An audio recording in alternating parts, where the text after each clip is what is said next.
Secretary of State Madeleine Albright, and U.S. Congressman Peter King.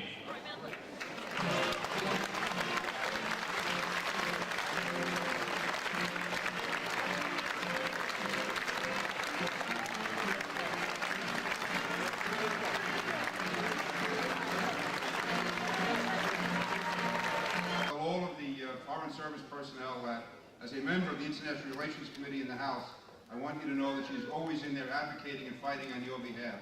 She's a true advocate for all of you, and she represents you very, very well in the halls of Congress. But now it is my great honor and privilege to introduce to you United States Secretary of State, the Honorable Madeleine Albright.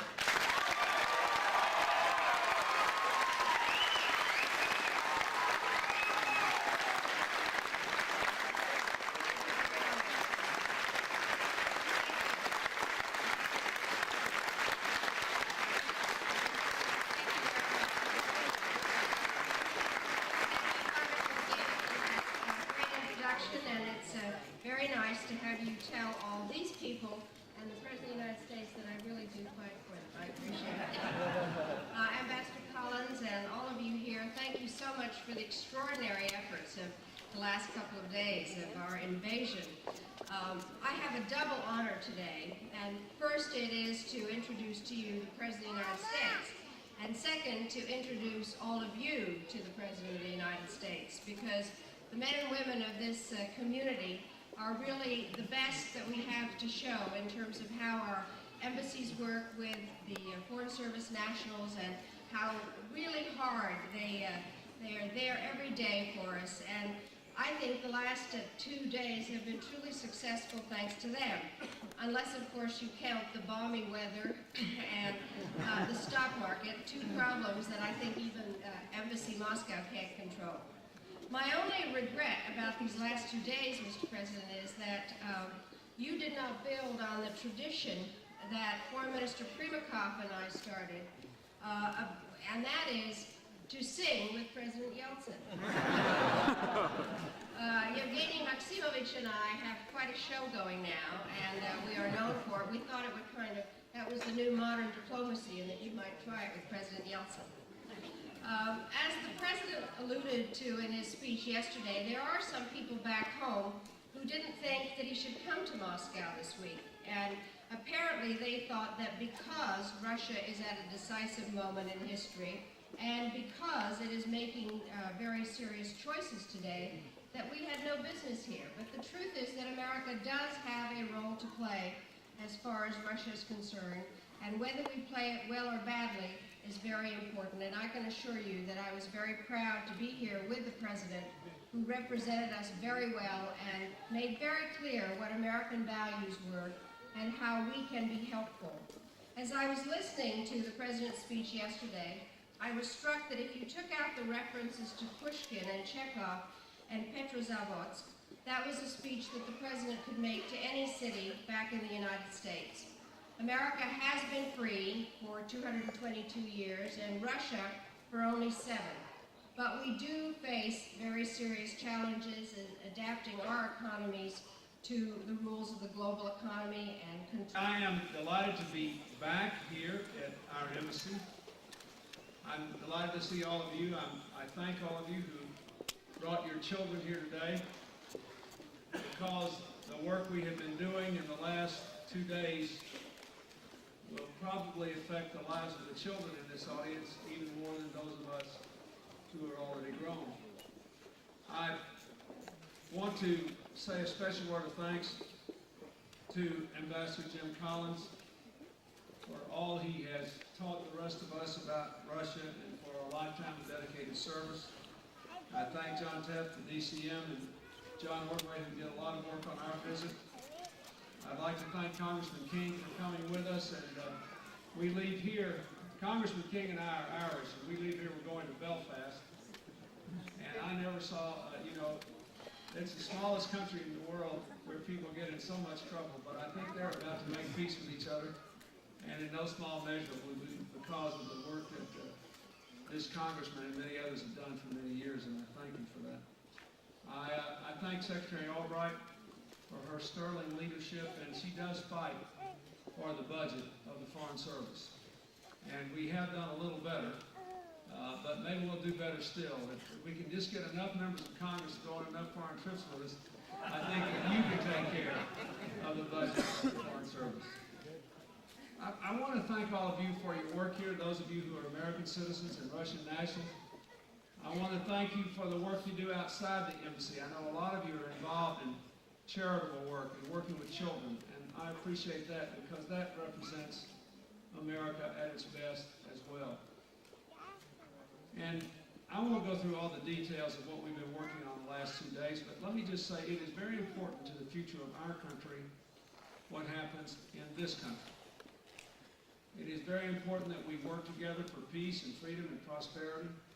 It is very important that we be able to point to Russia as an example of why freedom works, why openness works. And these have been some tough weeks that this country has gone through. There were people in the United States who said that I should not come here because the trip had to be a failure because I couldn't wave a magic wand and make all the problems go away. And my response was, well, anybody can go to a place that's full of money with low unemployment, no problems. Your friends need to see you when you're in trouble or when they're in trouble, not when things are going well. So I'm glad I came. I think we made some progress. I hope we help the chain of events which will ultimately produce a resolution to the problems here. But I want you to know that your presence here and making it clear in 1,000 ways every day that the United States wants a partnership with a democratic Russia for the 21st century is of immeasurable benefit not only to your own country, but to the peace and stability of the world. So you stay at it, stay in a positive frame of mind, and we'll work through all this. And this will be something that you'll be able to tell generations of your family about in the years ahead. Thank you, and God bless you all. Thank you.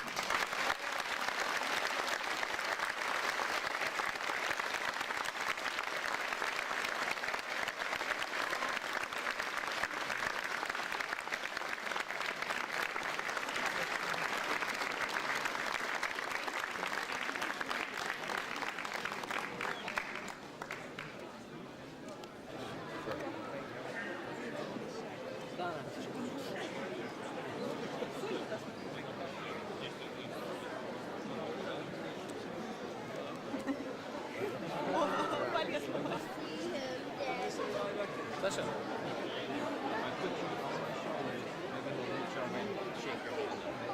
Hadi Sasha.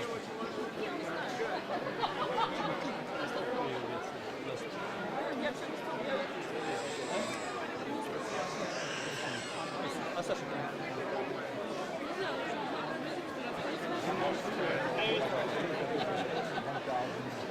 Там эта черная фигня, которая на камеру, на нее, по-моему.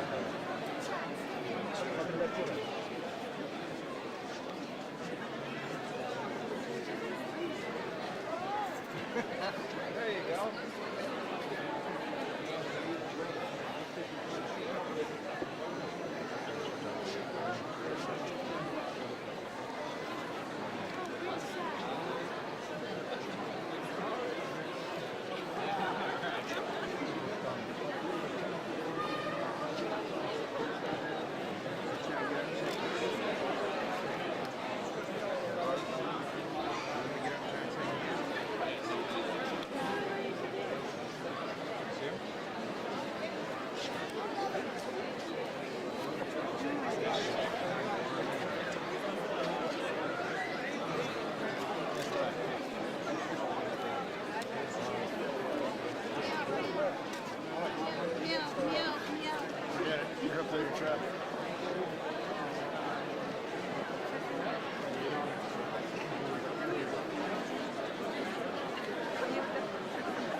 Yeah,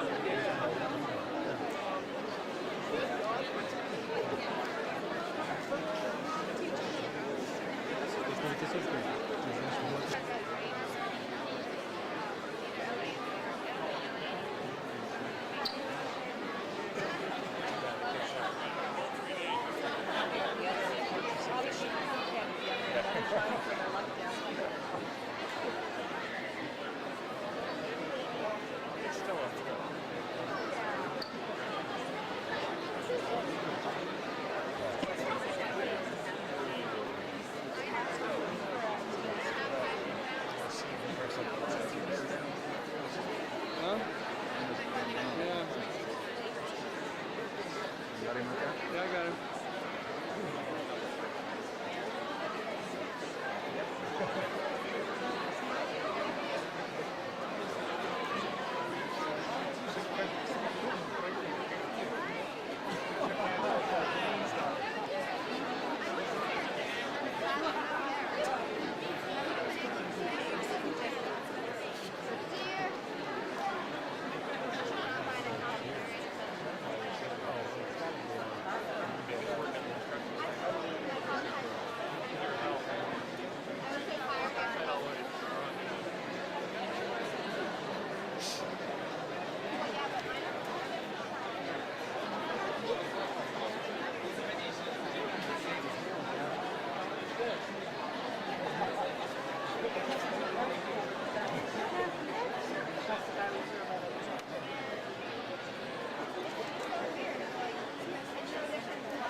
Вклады граждан в Сбербанк. Вклад встречи примут участие.